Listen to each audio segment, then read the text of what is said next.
റഫീഖ്, എൻ്റെ അടുത്ത ചോദ്യം താങ്കളോടാണ്. ചത്തത് ആ കടുവ തന്നെയാണ് എന്ന് നമുക്ക് വ്യക്തമായിരിക്കുന്നു, മറ്റൊരു കടുവയല്ല എന്ന് ഉറപ്പ് കിട്ടിയിരിക്കുന്നു. മറ്റേ കടുവ, ആ കടുവയെ അപായകരമാം വിധം മുറിവേൽപ്പിച്ച കടുവ ഉൾക്കാട്ടിലെവിടെയോ ആണ് എന്ന ഒരു നിഗമനത്തിൽ, ആദ്യ നിഗമനത്തിൽ വനം വകുപ്പ് ഉദ്യോഗസ്ഥരൊക്കെ എത്തിച്ചേരുകയും ചെയ്തിരിക്കുന്നു. താൽക്കാലിക ആശ്വാസത്തിൻ്റെ ഒരു തണൽ, ശീതളഛായയിൽ നിൽക്കുകയാണ് ആ പ്രദേശം. അവിടെ ഇന്ന് പടക്കം പൊട്ടിച്ച് അത് ആഘോഷിച്ച, ആ സന്തോഷം ആഘോഷിച്ച ജനത കഴിഞ്ഞ ദിവസം കടുത്ത ഭീതിയും ഒപ്പം തന്നെ കൊടിയ ദുഃഖവും അനുഭവിച്ച ആ ജനതയുടെ ആ വികാരം നമുക്കെല്ലാവർക്കും പങ്കിട്ടുകൊണ്ട് തുടങ്ങാം. പക്ഷേ അത് ഒക്കെ അല്പായുസായ വികാരം മാത്രമാണ്. ആ ആഹ്ലാദം, ആ സമാധാനമൊക്കെ അല്പായുസായത് മാത്രമാണ്. വയനാട്ടിൽ മാത്രമല്ല, മലയോര മേഖലയിലാകെ ഇത്തരത്തിലുള്ള വന്യജീവി ഭീഷണി നിലനിൽക്കുന്നുണ്ട്. എന്താണ് നമുക്ക് സ്ഥായിയായി ചെയ്യാനാവുക എന്ന് ചർച്ച ചെയ്യാനുള്ളൊരു ദിവസമാണ് ഇത് എന്നെനിക്ക് തോന്നുന്നു. എന്താണ് വയനാടിൻ്റെ വികാരം, എന്താണ് വയനാട് ജനതയുടെ ആവശ്യങ്ങൾ? റഫീഖ്. അല്ല, ഇവിടെ താങ്കൾ സൂചിപ്പിച്ച പോലെ തന്നെ അതിദാരുണമായൊരു സംഭവമാണല്ലോ കഴിഞ്ഞ ദിവസം വയനാട്ടിലുണ്ടായത്. ഒറ്റപ്പെട്ട സംഭവമല്ല. വയനാടിനെ സംബന്ധിച്ച് നമുക്കറിയാം, വയനാടിനെ സംബന്ധിച്ച് ഇടയ്ക്കിടയ്ക്ക് ഇത്തരത്തിലുള്ള സംഭവങ്ങൾ ഉണ്ടാവുകയാണ്. പക്ഷേ അതിൽ വളരെ ഫലപ്രദമായി തന്നെ കേരളത്തിലെ ഗവൺമെൻറ് സാധ്യമായ എല്ലാ കാര്യങ്ങളും ആ ഘട്ടത്തിൽ ചെയ്തു. ഗവൺമെൻറ്റുകൾക്ക് ഇതിൽ യഥാർത്ഥത്തിൽ ഉത്തരവാദിത്വമുണ്ട്. ആ ഉത്തരവാദിത്വം ഗവൺമെൻറ്റുകൾ നിർവഹിക്കുന്നുണ്ടോ എന്നുള്ളതാണ് ഏറ്റവും പ്രധാനപ്പെട്ട വിഷയം. കാരണം മനുഷ്യജീവനുമായി ബന്ധപ്പെട്ട, അവൻ്റെ സ്വത്തുമായി ബന്ധപ്പെട്ട പ്രശ്നമാണ്. കേരളത്തിലെ ഗവൺമെൻറ് ഈ ഏറ്റവും അവസാനമുണ്ടായ അതിദാരുണമായ സംഭവത്തിൽ തന്നെ എത്രമാത്രം ക്രിയാത്മകമായി ഇടപെട്ടു എന്ന് നമ്മൾ കണ്ടതാണ്.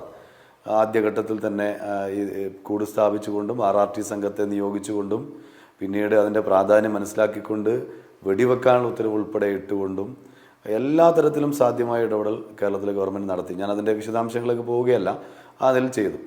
പക്ഷേ ഇവിടെയുള്ളൊരു പ്രശ്നം നമുക്കെല്ലാവർക്കും നേരത്തെ ബഹുമാന്യനായ മിനിസ്റ്റർ സൂചിപ്പിച്ചതുപോലെ തന്നെ 1972 വന്യജീവി സംരക്ഷണ നിയമമുണ്ട്. ആ നിയമത്തെ അടിസ്ഥാനപ്പെടുത്തിക്കൊണ്ട് മാത്രമാണ് രാജ്യത്തെ ഏത് സംസ്ഥാന ഗവൺമെൻറ്റുകൾക്കും പ്രവർത്തിക്കാൻ വേണ്ടി സാധിക്കുക.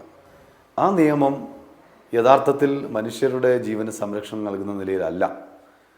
1972 നമുക്കറിയാം, ഇന്ദിരാഗാന്ധിയുടെ കാലഘട്ടത്തിൽ കോൺഗ്രസ് ഭരിക്കുന്ന ഘട്ടത്തിലാണ് ഈ നിയമം ഉണ്ടാക്കിയിട്ടുള്ളത്. അന്ന് കേരളം ഭരിക്കുന്നത് കോൺഗ്രസ്സാണ്. ഈ നമ്മുടെ അന്നത്തെ വനം വകുപ്പ് മന്ത്രി എന്ന് പറയുന്നത് KG അടിയോടി കോൺഗ്രസിൻ്റെ നേതാവാണ്.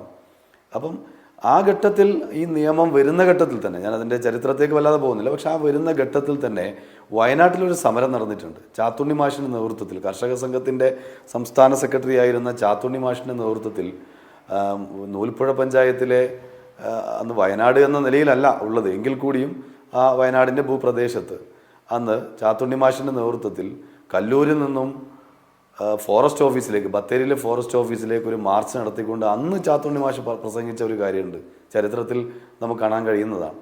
അദ്ദേഹം പറഞ്ഞു, ഈ നിയമം വരുന്നതോടുകൂടി പകല് പോലും പിന്നീട് മനുഷ്യർക്ക് റോട്ടിലിറങ്ങി നടക്കാൻ കഴിയാത്ത, നാട്ടിൽ ജീവിക്കാൻ കഴിയാത്ത അവസ്ഥ വരും എന്ന് 1972 നിയമം വരുന്ന ഘട്ടത്തിൽ ചാത്തുണ്ണി മാഷ് പ്രസംഗിച്ചതാണ്. ഇന്ന് ആ നിലയിലേക്ക് പലയിടങ്ങളും മാറുകയാണ്. ഈ നിയമത്തിൽ ഭേദഗതി വരുത്താതെ നമുക്കിതിന് ശാശ്വതമായ പരിഹാരം കാണാൻ കഴിയില്ല. ഒരു വിഷയം വരുമ്പോൾ, അല്ലെങ്കിൽ ഒരു ഇങ്ങനെയുള്ള ദാരുണമായ സംഭവങ്ങൾ വരുമ്പോൾ ആ ഘട്ടത്തിലുള്ള ഇടപെടലുകൾ ഈ നിയമത്തിൻ്റെ പരിമിതികൾക്കുള്ളിൽ നിന്നുകൊണ്ട് സംസ്ഥാന ഗവൺമെൻറ് ചെയ്യുന്നുണ്ട്. പക്ഷെ അതുകൊണ്ടായില്ല. ഇതിന് ശാശ്വതമായ പരിഹാരം വേണം. ആ പരിഹാരത്തിന് ഈ നിയമത്തിൽ കാതലായ മാറ്റം വരണം. ആ മാറ്റം വരുന്നതിന് വേണ്ടി കേരളത്തിലെ നിയമസഭ ഇടതുപക്ഷ ജനാധിപത്യ മുന്നണി സർക്കാർ ഒരു പ്രമേയം അവതരിപ്പിച്ച് ഐക്യകണ്ഠേന ആ പ്രമേയം അംഗീകരിച്ച് കേന്ദ്രത്തിൽ സമർപ്പിച്ചു. പക്ഷേ കേന്ദ്ര ഗവൺമെൻറ് അതിനോട് നിഷേധ നിലപാട് സ്വീകരിക്കുന്നു. 1. 2, ഇവിടെയുള്ള MP മാർ കഴിഞ്ഞ 2 തവണയുമായും 19 MP മാർ UDFൻ്റെ ഭാഗമായുള്ളവരാണ്. വയനാടിൻ്റെ MP ആണെങ്കിൽ ഏറ്റവും പ്രധാനപ്പെട്ട രാജ്യത്തെ തന്നെ കോൺഗ്രസിൻ്റെ നേതാവുമാണ്. ഇപ്പം രാഹുൽ ഗാന്ധി ആയിരുന്നല്ലോ ഇവിടുത്തെ MP. അദ്ദേഹം ആദ്യഘട്ടത്തിൽ മത്സരിക്കാൻ വരുന്ന ഘട്ടത്തിൽ അദ്ദേഹം പ്രസംഗിച്ചൊരു കാര്യം ഇപ്പോഴും വയനാട്ടുകാർക്ക് നല്ല ഓർമ്മയുണ്ട്. മാൻ ആനിമൽ കോൺഫ്ലിക്റ്റ് എന്ന് പറയുന്നത് ഒരു പ്രശ്നമായി പറഞ്ഞു പോവുക എന്നതല്ല എൻ്റെ ഉത്തരവാദിത്വം, പരിഹരിക്കുക എന്നതാണ് ഉത്തരവാദിത്വം. ഇതാണ് അദ്ദേഹം പറഞ്ഞത്. നിങ്ങളുടെ സ്റ്റുഡിയോയിൽ ഉൾപ്പെടെ അതിൻ്റെ വീഡിയോ ഉണ്ടാവും. പക്ഷെ അദ്ദേഹം ഒരു തവണ പോലും ഈ വന്യമൃഗശല്യത്തിന് വേണ്ടി പാർലമെൻറ്റിൽ എണീറ്റ് നിന്ന് സംസാരിക്കാൻ തയ്യാറായില്ല. ഈ നിയമം ഭേദഗതി ചെയ്യണമെന്ന് ആവശ്യപ്പെടാൻ തയ്യാറായില്ല. 1. രണ്ടാമത്തെ കാര്യം, നമ്മുടെ ബഹുമാന്യനായ മന്ത്രിയുടെ എല്ലാം നേതൃത്വത്തിൽ കേരളത്തിലെ ഗവൺമെൻറ് 620 കോടി രൂപയുടെ ഒരു പദ്ധതി കേന്ദ്രത്തിന് സമർപ്പിച്ചു. അത് ശാശ്വതമായ പരിഹാരത്തിന് വേണ്ടിയുള്ള ഒരു ശ്രമം എന്ന നിലയിലാണ്. എന്നാൽ ആ പദ്ധതിക്ക് ഇതുവരെ അംഗീകാരം നൽകാൻ വേണ്ടി തയ്യാറായില്ല. ഈ നിലയിൽ കേന്ദ്ര ഗവൺമെൻറ് നിയമത്തിൽ ഭേദഗതി വരുത്താനോ ആ പദ്ധതികൾ നൽകാനോ തയ്യാറാവുന്നില്ല. പിന്നെ കേരളത്തിന് ചെയ്യാൻ കഴിയുക ഇവിടെയുള്ള പരിമിതികളിൽ നിന്നുകൊണ്ടുള്ള കാര്യങ്ങൾ ചെയ്യുക എന്നാണ്. അത് ചെയ്യുന്നുണ്ട്. പക്ഷേ നമുക്ക് നമ്മുടെ ഒരു പ്രയാസം ഇവിടെ മനുഷ്യജീവനുകളിൽ നഷ്ടപ്പെട്ടു പോകുമ്പോൾ നമുക്ക് ഇത്തരം കാര്യങ്ങൾ ചെയ്തുകൊണ്ട് മാത്രം നമുക്ക് മുന്നോട്ട് പോകാൻ വേണ്ടി കഴിയില്ല. വലിയ പ്രതിസന്ധി ഇന്നലെ നമ്മൾ കണ്ടല്ലോ. ഇന്നലെ കണ്ടത് അവരനുഭവിച്ച പ്രയാസം കൊണ്ടുള്ള പ്രതികരണങ്ങൾ നമ്മൾ കണ്ടു, ആശ്വാസത്തിൻ്റെ പ്രതികരണങ്ങളും നമ്മൾ കണ്ടു. താങ്കൾ നേരത്തെ സൂചിപ്പിച്ച പോലെ തന്നെ അത് വല്ലാത്തൊരു പ്രയാസത്തിലാണ് പല പ്രദേശം ജനങ്ങൾ ജീവിക്കുന്നത്. ഇതിന് ശാശ്വതമായ പരിഹാരം കണ്ടേ മതിയാവുള്ളൂ.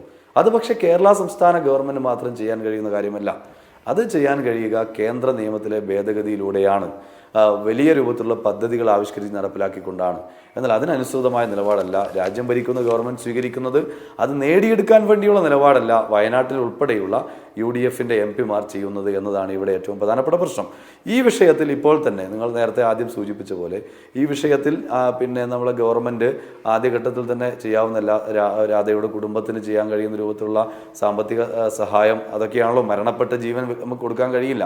പിന്നീടുള്ള കാര്യം എന്ന നിലയിൽ സാമ്പത്തിക സഹായം 5 ലക്ഷം ആദ്യ ഗഡു കൊടുത്തു, ബാക്കി കൊടുക്കുമെന്ന് ഇന്ന് തന്നെ ഇന്നലെ കഴിഞ്ഞ ദിവസം മന്ത്രി വന്നു. ഇന്ന് വീണ്ടും വയനാട്ടിൽ മന്ത്രി എത്തി ഈ കാര്യങ്ങളെല്ലാം പരിശോധിച്ച് അടിക്കാടുകൾ വെട്ടാനുള്ള തീരുമാനം അദ്ദേഹത്തിൻ്റെ നേതൃത്വം ഇന്ന് എടുത്തു കഴിഞ്ഞു.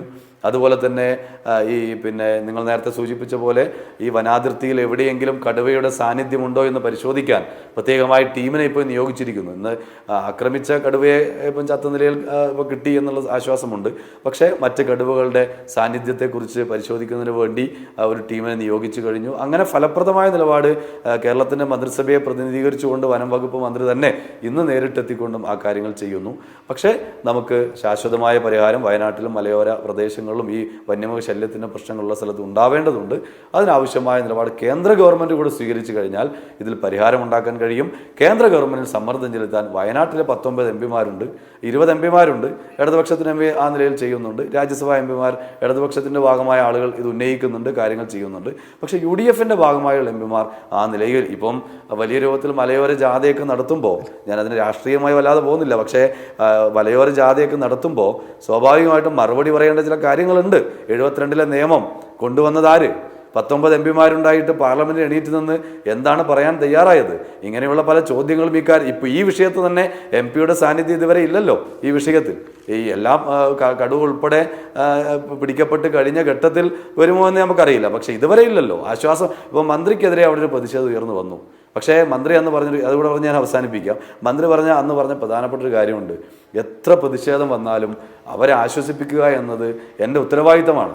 ഞങ്ങൾ ആ പ്രതിഷേധം ഭയന്നുകൊണ്ട് മന്ത്രിമാരോ അല്ലെങ്കിൽ ആരെങ്കിലും OR കേളു മിനിസ്റ്റർ ആ ഘട്ടം മുതൽ അവിടെ തന്നെ മാതൃകാപരമായി പ്രവർത്തിച്ചുകൊണ്ട് ആ ഘട്ടം മുതലുണ്ട്. പ്രതിഷേധം സ്വാഭാവികമായിട്ടും ഉണ്ടാകും എന്നറിഞ്ഞിട്ട് പോലും അവിടെയുണ്ട്. എന്നിട്ട് വനംവകുപ്പ് മന്ത്രിയും അവിടെ വരികയാണ്. അപ്പോൾ പ്രതിഷേധത്തെ ഭയന്നുകൊണ്ട് ആ കുടുംബത്തെ കാണാത്ത നിലയല്ല സ്വീകരിച്ചത്. പക്ഷേ ഇവിടെയുള്ള MP എന്ത് നിലപാടാണ് സ്വീകരിച്ച് ഇതുവരെ എത്താൻ വേണ്ടി തയ്യാറായോ? പ്രശ്നം ഉണ്ടാകുമ്പോഴല്ലേ വരേണ്ടത്, എല്ലാം പരിഹരിച്ചിട്ടല്ലല്ലോ വരേണ്ടത്.